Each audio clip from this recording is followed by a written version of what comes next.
Gaza में Israeli सेना के हमले खत्म हो गए हैं। इजराइल के सरकारी मीडिया ने दावा किया कि गाजा में सैन्य कार्रवाई समाप्त हो गई है।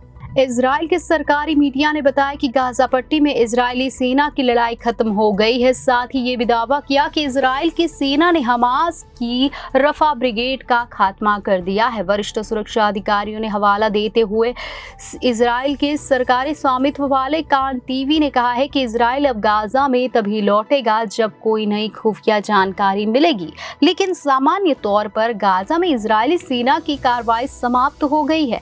चैनल के अनुसार इजरायली सेना ने बताया कि हमास की रफा ब्रिगेड को खत्म कर दिया गया है और यह अब अस्तित्व में नहीं है। सिन्हुआ समाचार एजेंसी ने बताया कि इसमें यह भी कहा गया है कि बातें पिछले कुछ दिनों में सुरक्षा स्थिति के आकलन की चर्चाओं के दौरान राजनीतिक स्तर पर कही गई थी।